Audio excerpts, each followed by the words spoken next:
Tahun 1096, Eropa mengguncang dunia dengan dimulainya Perang Salib Pertama. Sebuah peristiwa yang sering digambarkan sebagai misi suci. Namun apa yang sebenarnya terjadi di balik narasi heroik ini? Mari kita selami lebih dalam lembaran sejarah yang penuh intrik, pengorbanan, dan kontroversi. Kisah ini bermula dari pidato Paus Urban II di Konsili Clermont pada November 1095. Di hadapan ribuan umat Kristen, Paus menyerukan sebuah perang suci untuk merebut kembali Yerusalem dari kekuasaan Muslim. Ia menjanjikan pengampunan dosa bagi siapapun yang gugur dalam perjuangan ini, sebuah iming-iming spiritual yang sangat kuat pada masa itu.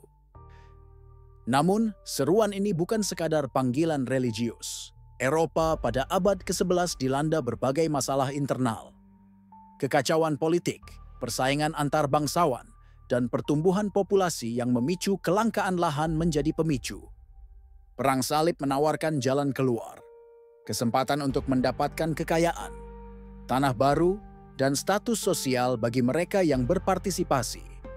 Slogan Deus Vult, Tuhan menghendakinya, menjadi pekik perang yang menyatukan ribuan orang.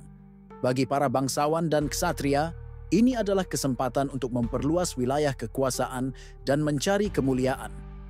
Bagi rakyat jelata, terutama mereka yang miskin dan tertindas, Perang Salib adalah harapan akan kehidupan yang lebih baik, atau setidaknya penebusan dosa. Namun motivasi ini seringkali bercampur aduk. Ada yang tulus ingin berziarah ke Tanah Suci. Ada pula yang hanya mencari petualangan atau melarikan diri dari masalah di rumah. Keragaman motivasi ini akan terbukti menjadi pedang bermata dua sepanjang perjalanan mereka. Sebelum pasukan utama bangsawan berangkat, sebuah gerakan yang dikenal sebagai Perang Salib Rakyat atau Perang Salib Petani telah lebih dulu terbentuk. Dipimpin oleh Peter the Hermit, seorang pengkhotbah karismatik, ribuan rakyat jelata yang tidak terlatih dan tidak bersenjata memulai perjalanan menuju Yerusalem. Mereka percaya bahwa iman saja sudah cukup untuk menaklukkan musuh. Namun perjalanan ini adalah bencana. Tanpa logistik yang memadai, mereka menjarah desa-desa di sepanjang jalan, memicu konflik dengan penduduk lokal. Banyak yang tewas karena kelaparan, penyakit, atau serangan balasan. Setibanya di Anatolia, sebagian besar dari mereka dibantai oleh pasukan Seljuk Turki, menjadi pengingat brutal akan realitas perang. Pasukan utama yang terdiri dari berbagai kontingen bangsawan dari Prancis, Jerman, dan Italia berangkat pada akhir 1096. Perjalanan mereka juga tidak mudah. Mereka harus menghadapi medan yang berat, cuaca ekstrem, dan kekurangan pasokan. Penyakit seperti disentri dan tifus merajalela, merenggut nyawa ribuan prajurit. Konflik internal juga sering terjadi di antara para pemimpin salib. Persaingan kekuasaan dan perbedaan strategi seringkali menghambat kemajuan mereka. Meskipun demikian, mereka berhasil mencapai Konstantinopel, ibu kota Kekaisaran Bizantium, sebelum melanjutkan perjalanan ke Anatolia. Pada Juni 1099, setelah 3 tahun perjalanan dan pertempuran, pasukan salib akhirnya tiba di Yerusalem. Kota suci ini berada di bawah kekuasaan Kekhalifahan Fatimiyah. Pengepungan Yerusalem adalah puncak dari seluruh kampanye ini, sebuah peristiwa yang akan selamanya tercatat dalam sejarah. Setelah pengepungan yang intens dan penuh keputusasaan, pasukan salib berhasil menembus tembok kota pada 15 Juli 1099.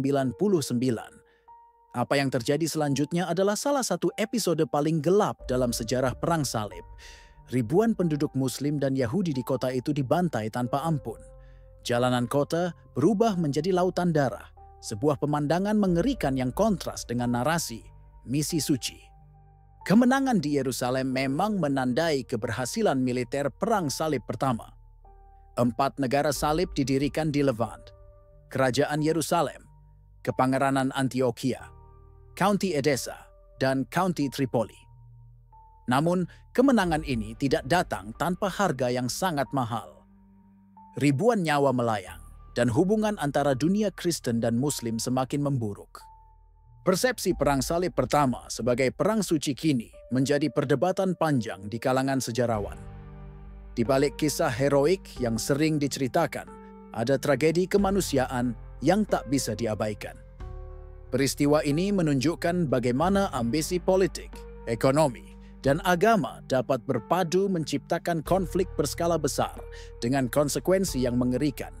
Sejarah Perang Salib Pertama mengajarkan kita banyak hal. Ia mengingatkan kita bahwa perang, meskipun dibungkus dengan alasan mulia atau keyakinan yang kuat, selalu membawa kehancuran dan penderitaan yang tak terhingga. Ia juga menunjukkan kompleksitas motivasi manusia dan bahaya fanatisme. Memahami Perang Salib bukan hanya tentang mengingat tanggal dan nama, tetapi juga tentang merenungkan dampak jangka panjangnya terhadap peradaban. Ini adalah kisah tentang bagaimana keyakinan dapat menginspirasi tindakan heroik, sekaligus kekejaman yang tak terbayangkan. Perang Salib Pertama adalah babak penting dalam sejarah dunia yang membentuk hubungan antar peradaban hingga hari ini.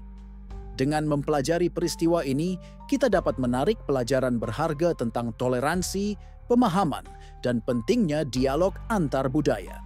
Mari kita terus menggali sejarah. Bukan untuk menghakimi masa lalu, tetapi untuk membangun masa depan yang lebih baik.